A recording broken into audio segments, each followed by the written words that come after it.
Well, for the final time this regular season, this is the Lions game plan. I'm Jacob Seuss, once again joined by Mike Payton from A to Z Sports before the Lions wrap up their season Sunday afternoon in Chicago against the Bears. Mike, going back to the first week of September, we talked predictions, expectations for the season. If you would have told me we would be sitting here on New Year's Eve headed into Week 18 with the Lions completely out of the playoffs, there'll be no postseason football, I would have been shocked. I probably would have told you were crazy, but here we go. That's the case. Week 18, a meaningless game for the Lions, and there will be no postseason football this year.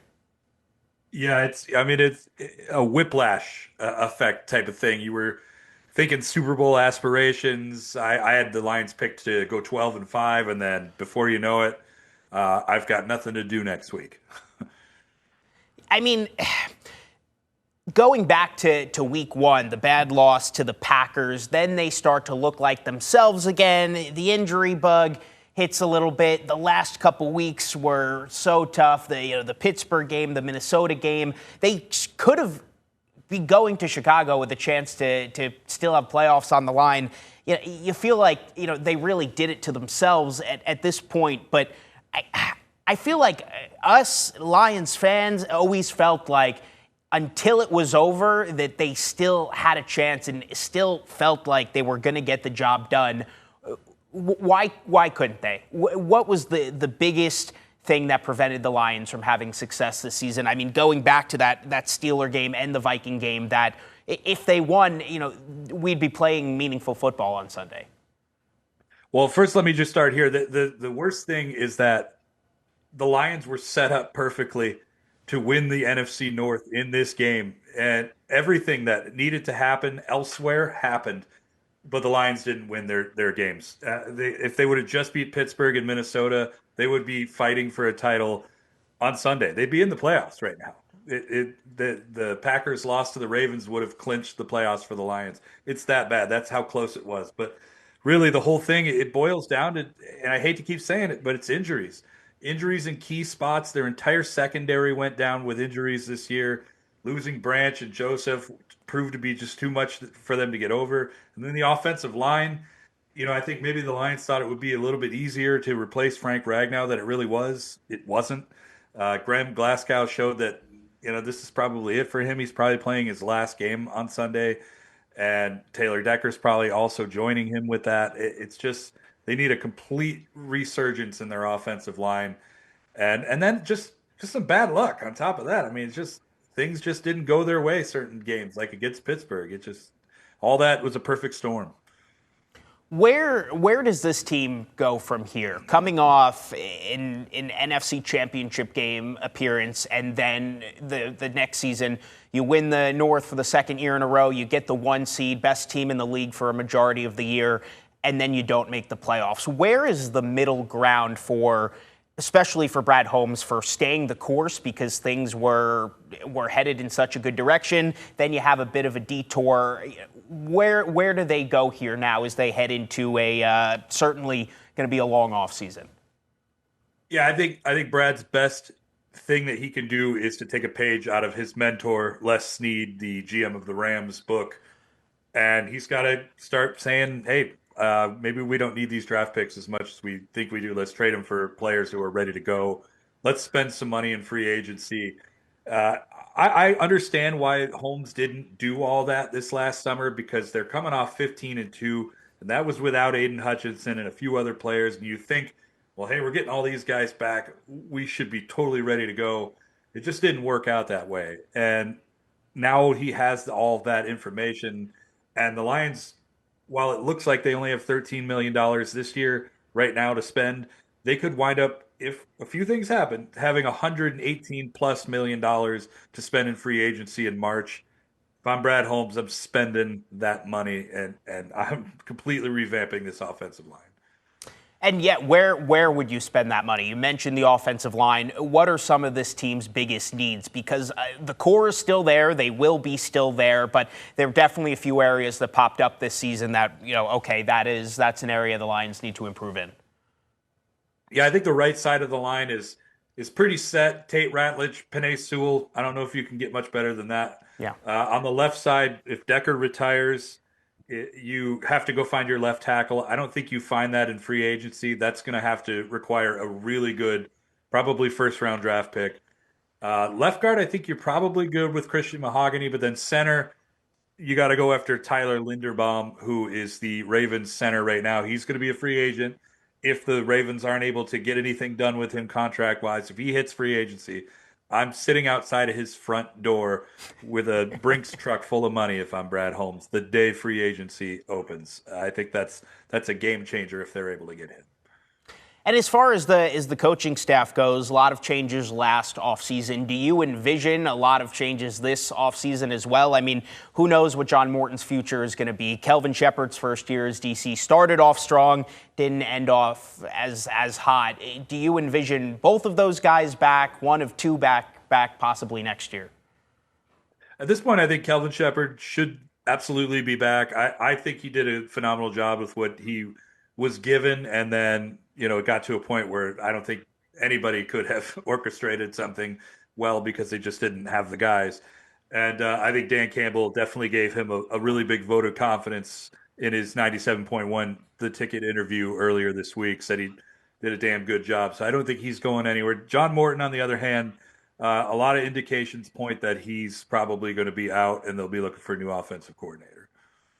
And then, talking about that radio interview, Jared Goff coming off of that Vikings game, it was bad. Six turnovers. He had absolutely no time in the pocket. Was running for his life. Most of Christmas Day.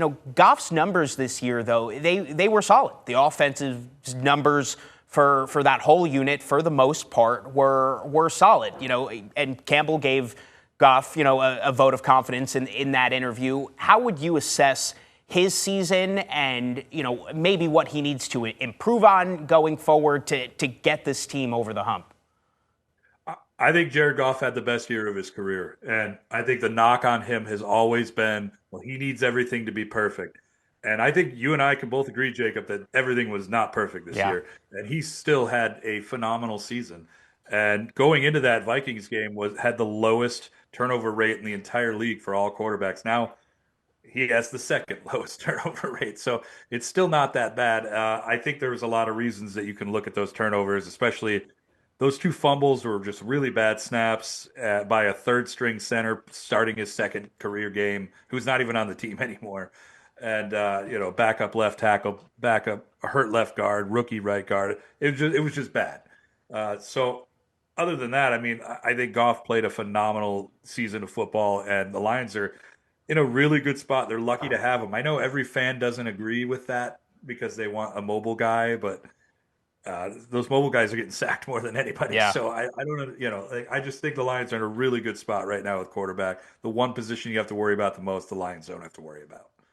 And then we talked about areas where, the Lions could add this offseason, but as far as current personnel, guys who could get extensions, pending free agents the Lions could bring back. What is that looking like, especially some of the pending guys? Who do you expect to be back, and maybe who do you expect to be in a different uniform next season?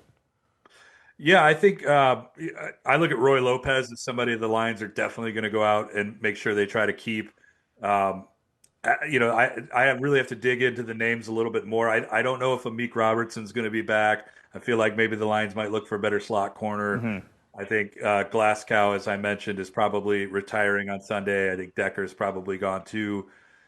In terms of extensions, Jack Campbell making the Pro Bowl really kind of pushed his clock ahead because the Lions need to get ahead of his fifth-year option, which is going to be like $22 million because of how the NFL packages linebackers and edges together. So they need to get his extension done first so they don't have to pay out that big fifth-year option. But then Gibbs has to get one too. I think with the injuries, maybe you can push Branch and Laporta off for a year or for a little while to show that they're proven to be back and ready to go. But that's, I think, what the offseason looks like is restructures and extensions and hopefully getting some big free agents. Mike, who were your two players that were your biggest surprises this year? Surprise in a good way for one of them, surprise in a bad way for the second one. Yeah, I think in a good way. I've always kind of felt like Jack Campbell was going to be a Hmm. good linebacker. I did not expect him to just jump to All Yeah. Pro status this year, which I think, we'll find out what the All Pro teams are next week. But I think he has a very, very good shot of being on that group, and he made the Pro Bowl as we already mentioned. He was just so good wherever the ball was. Jack Campbell was there, making the tackle, forced fumbles, doing everything right. Love to see where that goes in the future. The surprise disappointment was probably Aleem McNeil. When he came back from injury, I really thought this was going to give the Lions defensive line, which wasn't that bad this year, a real shot in the arm and help with some interior pressure. And he just, a lot of times you just didn't really realize he was out there, and his name was barely ever called, and Hmm. it just looked bad for him. And now it's kind of got some people wondering what his future looks like. We're into full off-season mode, but there is a game they're going to play on Sunday in Chicago. It doesn't mean anything for the Lions in terms of playoffs or standings, and it doesn't for the Bears as well, who have clinched the NFC North. What are you looking for on Sunday? I know you mentioned a culture game. What do you want to see on Sunday for a team who's going to be playing its first truly meaningless game, for lack of a better term, in quite some time? Yeah, I think I'm looking for the same thing that Dan Campbell mentioned he was looking for earlier this week. He's going to be watching to see how players respond to playing with nothing to play for. And, I think if some of these guys start taking plays off and start showing less effort, those are probably the guys you can point to and say Hmm. they're not going to be here next year. But I think that some of the guys that go out there and give it their everything, I think those are the guys that are going to want to bring along and nurture more. And I think there's a really good opportunity for some of the younger players to get out there and show what they could do. And if this is truly Decker and Glasgow's last game, I hope to see an unbelievable effort from them, just leaving it all out on the field. Uh, and then yeah, this is still a division game at the end of the day. You still want to. It's not going to affect the Bears, but you still want to maybe leave them a little bit disgruntled going into the playoffs, where they can maybe make some mistakes. And that was going to be my next question for you. I mean, are there guys that maybe we can look forward to seeing on Sunday who maybe we might not have seen if this game had, any playoff or standing implications? Probably not. The way that Dan Campbell talked about it earlier in the week was like, if these guys can play, like the starters, if they can play, they can Hmm. play. If they can't, then they'll give some younger guys some opportunities. So maybe, you can maybe hope to see Isaac Tesla a little bit more. Hmm. But I don't know really anybody else that would. Maybe you see Ahmed Hassanin make his NFL debut on Sunday. You'd hope to at least get him on the field for a few snaps, but I don't know if you'll see anything that would make you really excited. Mike, when the Lions lost to the 49ers 2 years ago, and Dan Campbell said that quote, maybe this was our only shot, or this could have been our only shot. I hate that he said that, because now it gets brought up every time the Lions do anything, besides win. A team that has Jared Goff, Amon-Ra St. Brown, Jameson Williams, Jahmyr Gibbs, Aiden Hutchinson, et cetera. In my opinion, the Super Bowl window will always be open as long as those guys are still on the team. Do you believe that moving forward, Brad Holmes can get this roster back to a point where going into next season, we can say once again, they have a chance to be back atop the NFC? Yeah, I absolutely do, and I'm with you. That comment, I think it's taken out of context a lot, because I think what Dan was trying to say was, we need to come back and have the same effort, because it's going to be twice as hard now. And he was right, and it worked, because they did win 15 games the next year. But if you're really into analytics like I am, and you follow DVOA, then you know that the Lions are the second best 8-8 team of all time in DVOA. Uh, they believe that, like some of the other teams that were 8-8 and then won the Super Bowl the next year, that the Lions have a very good chance of doing that. And if Brad Holmes can go out, fix that offensive line, even if he just does that, that is just a huge leg up for what this team is able to do, because you've seen how bad in the last few weeks it is when they can't run the ball and when Jared Goff has no time. It's not good. So fix the offensive line, maybe fix up the corners a little bit, and draft a good edge rusher, and I think you are good to go. I think you are a Super Bowl contender in 2026. And we have to end this thing the same way every time, no matter if it means anything or not. Can they get a win on Sunday? Will they go into Chicago? And at least if they win that game on Sunday, you have somewhat of a good taste in your mouth headed into a very important offseason. Yeah, you look. Yes, I think they win this game on Sunday. I know Lions fans might be out on it. Apathy is fully in in gear right now. But I look at this Lions team I look back to that 2022 season, nothing to play for. They went into that game against the Packers, knowing that if we can beat them, that's a good way to end this season, and that's a good way to announce that we're here. Yeah. I feel like they're going to bring a similar attitude into this game. And this Bears team, they made the playoffs, but defensively, they're not very good. They're just really good at getting turnovers. If you can keep them from doing that, they're going to lose. Every time they don't get turnovers, they lose. So I think that's the key for the Lions. Play a clean game. They win 16-13. It's going to be real low scoring, but I think it'll be ugly. But I think the Lions win. Would be nice to see a win and a good effort on Sunday, and then here we go, off season. Looking forward to next year, and you can catch all Mike's stuff on A to Z Sports. Off season is going to be chock full of analysis that you are not going to want to miss. And Mike, we'll keep this thing going into the off season, free agency, draft, but that's going to do it for the regular season. Unfortunately, no playoffs for the Lions, but thank you for sticking with us during the season, and we'll be back for some more off season coverage.